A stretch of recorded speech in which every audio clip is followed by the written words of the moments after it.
Hello everyone, welcome to Sprint UPSC.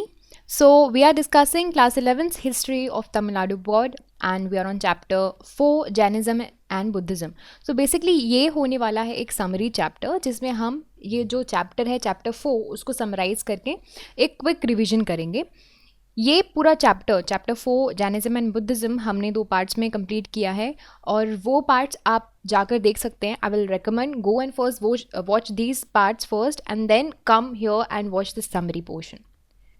सो इस पूरे chapter में हमने पढ़ा था causes for the rise of Jainism and Buddhism कि हमारे यहाँ क्या रीजंस थे कि जैनिज्म एंड बुद्धिज्म का राइज हुआ है ना. वैदिक एज के बाद ऐसा क्या हुआ कि ये 2 अलग सेक्ट्स हैं वो एमर्ज हुए.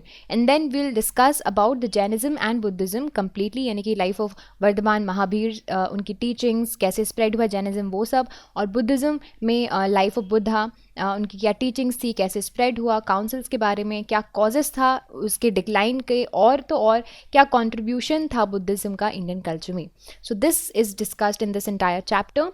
सो देखिए हमने जब बात की थी वैदिक कल्चर, इसके पहले हमने वैदिक कल्चर पढ़ा था और वैदिक एज पढ़ा था. सो वहाँ पे ना एक कास्ट सिस्टम बहुत ही अच्छे से इनबिल्ट हो चुका था, यानी कि आपके ऑक्यूपेशन के बेसिस पे आपके कास्ट डिवीजन हो चुके थे. अब यहाँ पे इस तरह से कास्ट डिवीजन हो गया था ना, तो उसकी वजह से प्रॉब्लम्स आना शुरू हो गई, चीज़ें और ज़्यादा रिजिड होती गई है ना. इसी वजह से यहाँ पे हेटेरोडॉक्स सेक्ट्स आए against the Orthodox religion Orthodox हो गया था. राइट्स जो रिचुअल सेक्रीफाइसेस वगैरह होते थे वो बहुत ज़्यादा यू कैन से डिफ़िकल्ट हो गए थे, और जो नॉर्मल जनता है यानी कि कॉमन पीपल हैं, they were unable to understand the rites, rituals, sacrifices, पूरी सेरेमनीज उनको समझ में नहीं आती थी चीज़ें. उनको ईजी वे चाहिए था फॉर द सेल्वेशन, है ना. इंसान को सेल्वेशन चाहिए, मुक्ति चाहिए, तो क्या उसको ईजी तरीका चाहिए. अभी आपके रिचुअल्स जो हैं वहाँ पे बहुत ज़्यादा कॉम्प्लेक्स तरीके दिए हुए हैं. अगर आप जो हमारे टेक्स्ट वगैरह पढ़ेंगे they are very complex to even understand, है ना. बहुत ज़्यादा फिलोसफिकल नॉलेज वगैरह दिया रहता है जो लोगों को समझ में नहीं आता. तो वन रीज़न वॉज दिस कि क्या कॉजेज़ था डिक्लाइन का, तो क्या कॉजेज़ था राइज का जैनिज्म एंड बुद्धिज़्म का, कि चीज़ों को ईजी चाहिए. और ईजी तरीका किसने दिया? ईजी तरीका आपको जैनिज्म और बुद्धिज़्म में ने दिया, है ना. फिर उसके बाद कुछ क्या था कि हमारे हमने जैसे मैंने ऑक्यूपेशन वाला क्लास सिस्टम डिवीजन बताया, तो यहाँ पे क्या था ना, ये डिवीजन में बड़ी प्रॉब्लम आना शुरू हो गई थी. हायर क्लास जो थी, जो प्रिस्ली क्लास थी, वो प्रिविलेजेस एंजॉय कर रहे थे और लोअर क्लास को वो डिनाई की जा रही थी. ऊपर से क्षत्रियास को लग रहा था कि यार प्रिस्ली क्लास का डोमिनेशन हो रहा है. इनफैक्ट जो जैनिज्म एंड बुद्धिज्म के मेन लीडर्स हैं वो भी क्षत्रिय क्लास से ही थे. सो इस तरह से जो लोअर क्लासेज हैं, मर्चेंट्स क्लासेज हैं, बहुत अच्छा सपोर्ट मिला आपको इसमें जैनिज्म एंड बुद्धिज्म में. So now we will try to understand Jainism very quickly. तो we shall start off with the life of Vardhaman Mahavira. So 24th तीर्थंकर थे जैन ट्रेडिशन के, एंड 30 की एज में एसेंटिक लाइफ इन्होंने जो है अडॉप्ट कर ली थी.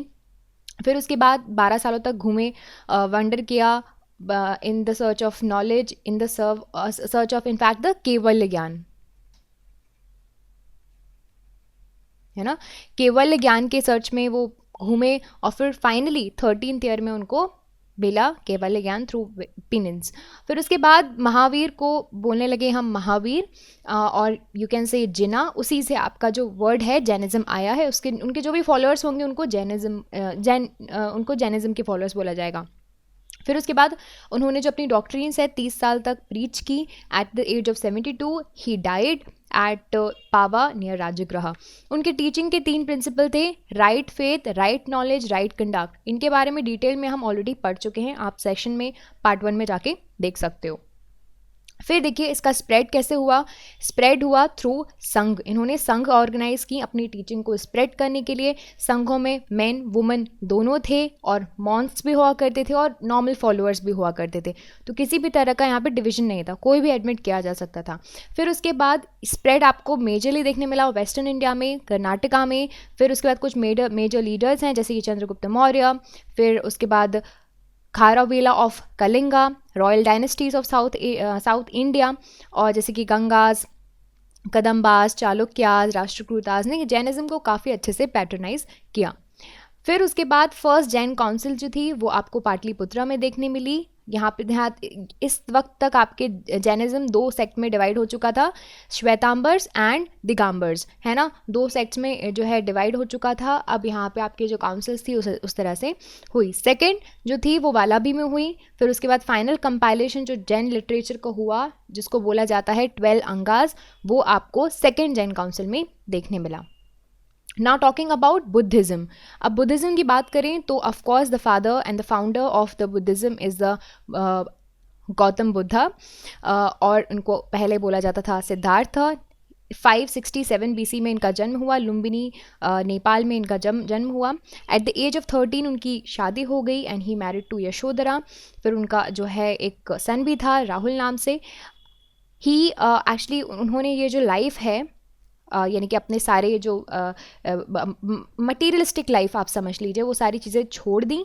फिर उसके बाद उन्होंने एसेंटिक जो लाइफ है वो उसमें अडॉप्ट कर लिया, अपना घर छोड़ दिया। At the age of very early age, 29 की एज में ही घर छोड़ दिया in the search of truth. फिर 7 साल तक वो भटकते रहे, किस चीज़ के लिए? एनलाइटनमेंट के लिए।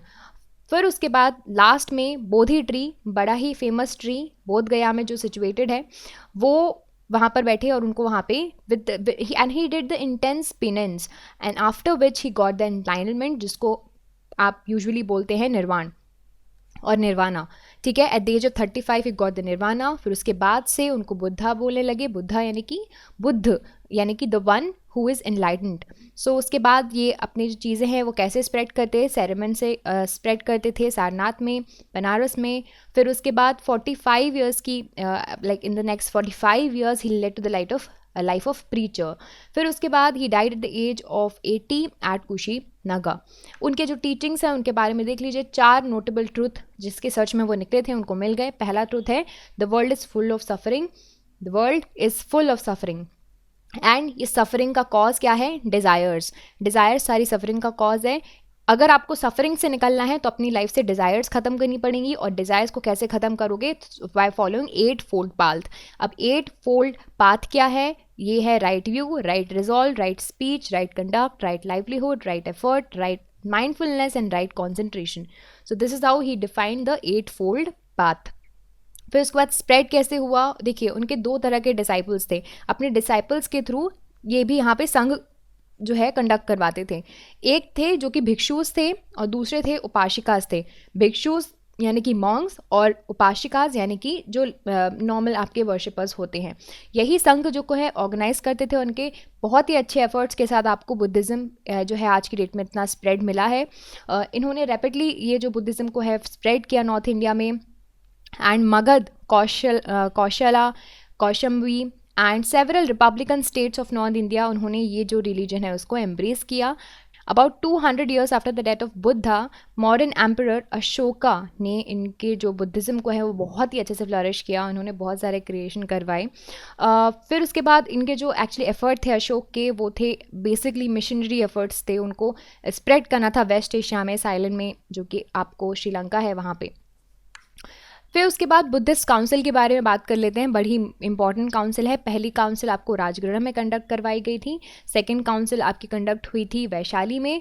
थर्ड हुई थी पाटलिपुत्र में एंड फोर्थ हुई थी आपकी काश्मीर में। सारे की सारी काउंसिल्स इंपॉर्टेंट हैं, इनको डिटेल में हमने ऑलरेडी पार्ट्स में पढ़ चुके हैं।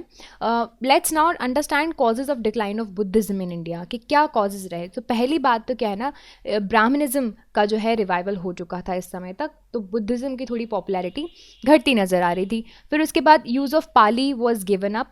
इन्होंने पाली लैंग्वेज यूज़ करना बंद कर दिया था। Pali was the language of masses but they stopped using this and they adopted the Sanskrit. ठीक है, संस्कृत अडॉप्ट कर ली थी और ये लैंग्वेज थी किसकी? इलीट्स की।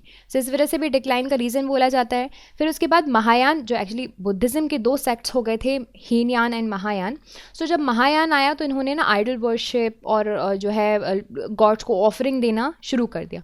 अब बुद्धिज़्म बना ही था इन सारी चीज़ों के, इन सारे रिचुअल्स के अगेंस्ट, तो ये जो मॉरल स्टैंडर्ड्स हैं वो डिटीरियरेट हो गए। फिर उसके बाद हुन्स का अटैक हुआ, उन्हें जो और तुर्किश इन्वेडर्स आए, उन्होंने बहुत सारे मोनेस्ट्रीज वगैरह जो है डिस्ट्रॉय कर दी। ये सारे के सारे all of these factors have contributed to the decline of Buddhism in India. Now let us talk about the contribution. So Buddhist culture, Buddhist actually religion ने हमारे भारत के कल्चर में बहुत बड़ा कंट्रीब्यूट किया है. पहला तो अहिंसा जो वर्ड आया है वो हमने यहीं से सीखा है, ठीक है. और बात करें तो एक्चुअली जैन भी बहुत हद तक अहिंसा को प्रॉस्पर करते हैं और अडॉप्ट करते हैं. वो तो इनफैक्ट ऐसे इतने डिफ़िकल्ट प्रोसीजर अडॉप्ट करते हैं कि वो एक एक कण जो है उसको भी नुकसान ना पहुँचे. सिमिलरली बुद्धिस्ट कल्चर में भी आपको अहिंसा देखने मिलेगा. फिर उसके बाद आर्ट एंड आर्किटेक्चर में बहुत अच्छा कंट्रीब्यूशन है. स्तूप वगैरह देख लीजिए आप, सांची के, गया वगैरह के, बहुत ही अच्छा आर्किटेक्चर है. फिर उसके बाद ये जो है आपको चैत्य विहारास, आप सब बुद्धिज़्म के क्रिएचर्स हैं. फिर उसके बाद एजुकेशन बड़ा अच्छे से प्रमोट किया है through residential universities like Takshashila, Nalanda and Vikramshila. फिर उसके बाद पाली लैंग्वेज को और दूसरे अदर लोकल लैंग्वेजेस का डेवलपमेंट भी बुद्धिज़्म की वजह से हुआ है. फिर उसके बाद बुद्धिज़्म जो आज आपको बहुत से देशों में देखने मिलता है ना, इतने वाइड स्प्रेड तरीके से जो है स्प्रेड है, this is because of the Buddhism. और ये इंडियन कल्चर को हमारे एशिया में और दूसरे पार्ट ऑफ वर्ल्ड्स में स्प्रेड किया है. So that is how it has a contributed to the Indian culture very, very widely. So I hope you understood the entire chapter, and this is it for this session. I hope you like this video. If you like this video, you can subscribe to the YouTube channel for more videos and updates, and also you can download the Sprint UPSC app to practice book chapter and topic wise. Remember candidates, just reading books and watching videos are not going to help you out unless you practice thoroughly. So identify mistakes and work to improve your performance, and Sprint UPSC is the perfect app to do all of this. अगर आपको ये video पसंद आया हो तो हमारे YouTube channel को subscribe कीजिए और वीडियोस एंड अपडेट्स के लिए साथ ही साथ डाउनलोड कीजिए स्प्रिंट यूपीएससी ऐप. यहाँ पर आप अपनी book chapter and topic wise practice कर सकते हैं. देखिए, सिर्फ बुक पढ़ने से और वीडियोस देखने से मदद नहीं मिलेगी जब तक आप अच्छे से प्रैक्टिस नहीं करोगे. तो अपनी मिस्टेक्स को जानिए एंड परफॉर्मेंस को इम्प्रूव कीजिए, और स्प्रिंट यूपीएससी इसके लिए परफेक्ट ऐप है. I will see you in the next video. Thank you so much.